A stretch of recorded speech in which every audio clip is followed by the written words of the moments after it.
굿모닝 텍사스 2부 순서 함께 하고 계십니다. 오늘의 핫 이슈 시간입니다. 최현준 모두국장 오늘 어떤 소식인가요? 인디애나주 페덱스 시설 총격 사건의 범행 동기 수사가 지금 한창 진행 중입니다. 이런 가운데 지난 주말 동안 텍사스와 위스콘신 또 일리노이 등지에서도 총기 난사 사건이 잇따랐는데 자세한 상황 살펴보겠습니다. 이어서 취임 100일을 앞둔 조 바이든 대통령의 지지율이 59%에 이른 조사 결과가 나왔는데 살펴보겠습니다. 네, 첫 소식 보겠습니다. 인디애나주 총기 난사 사건, 이 범행 동기에 대한 수사가 진행 중이라고요. 네, 지난주 인디애나주 최재 도시죠. 인디애나폴리스에서 발생한 총기 난사 사건의 범행 동기 조사가 진행되고 있습니다.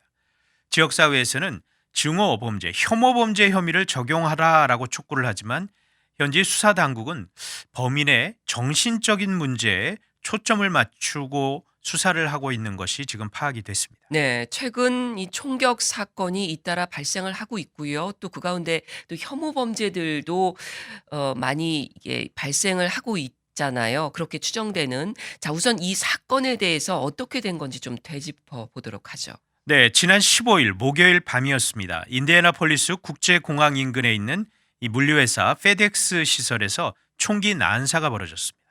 8명이 목숨을 잃고 7명이 크고 작은 부상을 당했는데 인디애나폴리스 이 메트로 경찰국은 범인이 주차장에서 총격을 시작했고 시설 내부에 진입을 했다라고 설명을 합니다. 바이든 대통령도 다음 날 바로 성명을 냈습니다. 미국 사회에 만연한 총기 폭력에 대응을 촉구를 했습니다.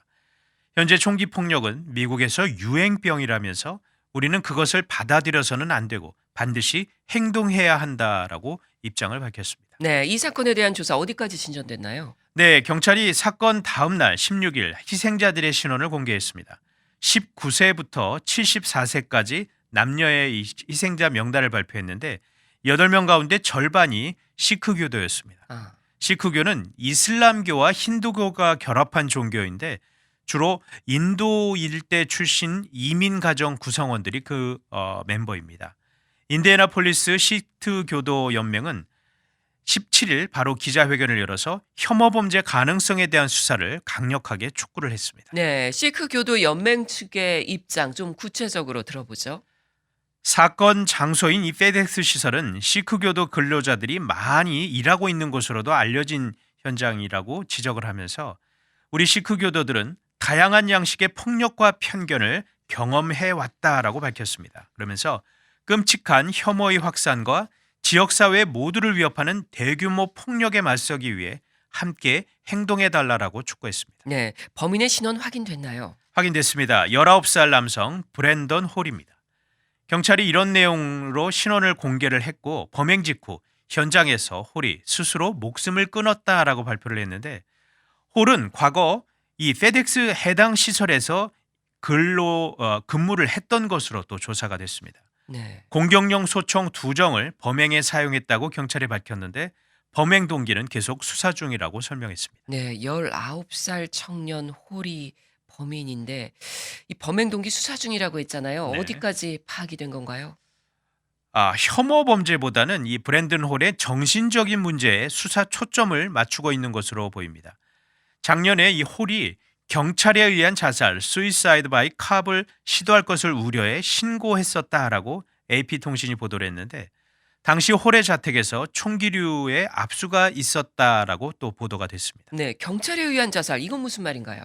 그러니까 경찰이 출동하도록 한 뒤 위협을 가해서 결국 경찰에 의해 죽임을 당하도록 행동하는 것을 가리키는데요. 이 브랜든 홀에게 정신적 문제가 있었던 것으로 추론할 수가 있는 대목입니다. 연방수사국 FBI가 관련해서 또 성명을 냈습니다. 지난해 4월 홀을 신문한 결과 인종적 동기에 의한 극단적인 이념은 보이지 않았다라는 내용이었습니다. 예. 자, 그런데요. 작년에 이미 홀이 정신적 문제 파악됐고 총기를 압수 당했잖아요. 네, 그렇다면 이번 범행에 사용한 총은 어떻게 된 겁니까? 다시 산 겁니까? 그렇습니다. 공격용 소총 2정 모두 합법적으로 구입을 한 것으로 조사가 됐습니다. 아. 총기 거래 과정의 위험 인물을 파악을 해서 신원 조회상에 이제 눈에 띄도록 하는 레드 플래그 로우, 그러니까 적기법이라고 하는데 이 적기법 관련 규정이 이번 사건이 발생한 인디애나에서도 시행 중입니다. 예. 하지만 이것을 현장에서 적용하지가 제대로 적용이 안 됐기 때문에 총기류 압수 이력에도 불구하고 이 홀이 이 공격용 소총을 불구하고 이 구매를 했던 것으로 보이기 때문에 이 부분에 대한 문제도 계속 지적이 됩니다. 그렇군요. 자, 이 인디애나주 페덱스 사건 이후에도 계속 총기 난사 사건이 이어지고 있잖아요. 네, 그렇습니다. 바로 지난 18일 일요일에 3건이 있었는데 큰 사건이 일요일 새벽 위스콘신주 커노샤의 한 술집에서 총기 난사로 3명이 숨졌고 여러 명이 다쳤습니다. 그리고 18일 낮에는 텍사스 어스틴의 한 아파트에서 총격 사건이 벌어져서 또 3명이 사망을 했고요. 또 시카고에 있는 맥다날 이 패스트푸드점에서도 총기 난사가 발생했는데 차에 타고 있던 7살 소녀가 여러 차례 총격을 받아 숨졌고 함께 있던 아버지는 중태에 빠진 안타까운 일이 벌어졌습니다. 네, 이러한 상황에 대해서 정부 당국 어떻게 대응하고 있는 건가요? 바이든 대통령이 직접 나서서 총기 규제 강화를 추진합니다. 적기법 관련 규정을 각 주 당국이 좀 더 적극적으로 도입하는 것도 그 중에 하나인데 1년 번호가 없는 이 거스트건이라고 하죠. 유령총의 확산을 막고 총기 성능을 강화하는 조준 안전장치를 제한하는 행정조치도 이미 발표가 됐습니다. 아울러 의회에 총기 규제 입법을 촉구를 했는데 공격용 총기와 대용량 탄창 소유, 거래 제한 그리고 총기 거래자의 신원조회 강화 등이 그 골자입니다. 네. 알겠습니다. 한 가지 소식 더 보겠습니다. 취임 100일을 앞둔 조 바이든 대통령에 대한 지지도가 나왔네요. 네, 여론조사 기관 퓨 리서치 센터가 지난 5일부터 11일 성인 5,100여 명을 대상으로 설문조사를 했는데 바이든 대통령의 국정수행 지지율이 59%로 나왔습니다. 바이든 대통령을 지지하지 않는다는 응답은 39%였는데 지난 1월 20일 취임한 바이든 대통령, 오는 4월 29일이 꼭 취임 100일이 됩니다. 네. 역대 대통령들의 취임 100일 지지율과 비교하면 어떤가요? 바이든 대통령에 대한 지지도가 비교적 높은 편이었습니다. 전임 도널드 트럼프 대통령의 지지율은 100일의 즈음에서 39%였고 조지 W 부시 전 대통령이 55%, 빌 클린턴 대통령이 49%였습니다. 다만 버락 오바마 대통령의 이맘때의 지지율은 61%로 바이든 대통령보다 약간 높았습니다. 네, 뭐 국민들이 바이든 대통령의 국정 수행 능력을 좋게 평가한다, 뭐 이런 얘기인데 그 배경이 뭘까요? 응답자들은 바이든 대통령의 코로나 팬데믹 대처 능력에 높은 점수를 줬습니다. 응답자의 72% 정도가 바이든 대통령이 코로나 백신 생산과 보급을 잘하고 있다라고 응답했고요. 네. 하지만 응답자의 정치적인 성향을 보면 차이가 좀 있습니다. 민주당원이나 무당파 중에서는 88%가 바이든 대통령의 백신 보급 노력을 지지한 반면 공화당을 지지하는 응답자에서는 55%만이 그렇다고 응답했습니다. 네. 자, 다른 평가들도 좀 살펴보도록 하죠. 네, 트럼프 전 행정부가 백신 개발과 제조에 있어 잘했다는 응답은 43% 정도에 불과했습니다. 하지만 백신 개발을 위해 제약회사들을 지원한 데 대해서는 응답자의 55% 정도가 긍정적으로 평가를 했었습니다. 그런데 이번 조사는 미 보건당국이 이 혈전 문제로 존슨앤존슨 얀센 백신에 대해 접종 중단 결정을 내리기 이전에 이 설문조사가 진행된 점을 고려해야 한다라고 퓨 리서치 센터는 밝혔습니다. 네, 경기 부양안에 대한 평가 사항도 있죠.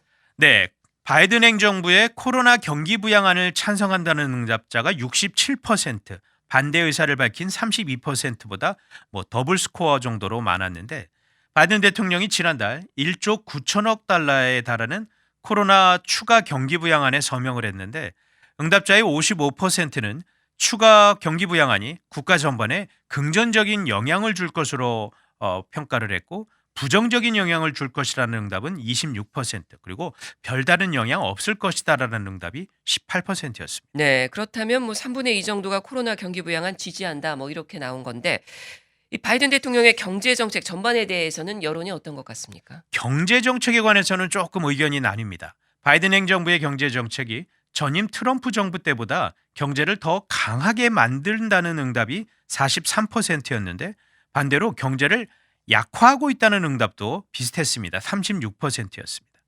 그리고 이 정치적 성향에 따라서 응답자들의 이 시각이 완전히 달랐는데 공화당원들은 76%가 바이든 행정부의 경제 정책이 오히려 미국 경제를 더 약화시킨다고 본 반면에 민주당원은 74%가 아니다, 더 강하게 만든다라고 응답을 했습니다. 네. 자, 대통령의 국정 과제 가운데 가장 심각한 문제도 꼽혔을 것 같은데 뭔가요? 네, 미국이 처한 가장 큰 문제가 무엇이냐라는 질문에 응답자의 56%가 건강보험 부담을 꼽았습니다.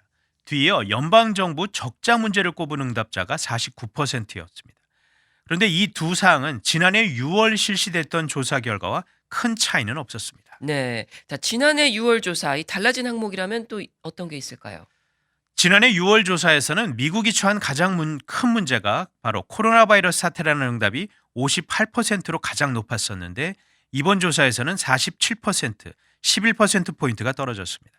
반면에 불법 이민자 문제는 같은 기간 28%에서 48%로 20%포인트가 급증을 했습니다. 네. 그 얘기는 바이든 정부 이후에 불법 이민자 문제에 대해서 국민들의 우려가 커졌다. 이렇게 볼 수 있겠네요. 네, 맞습니다. 특히 공화당 지지 성향의 응답자들이 이 문제를 아주 심각하게 보고 있는데 응답자의 72%가 불법 이민자 문제를 꼽으면서 지난해 6월 응답보다 29%포인트가 증가를 했고 반면에 민주당 지지 성향의 응답자는 29% 정도가 불법 이민자 문제를 미국의 가장 큰 문제로 지적을 했는데 이 역시도 지난해보다는 조금 늘어난 수치입니다. 네. 잘 들었습니다. 지금까지 오늘의 핫 이슈였습니다.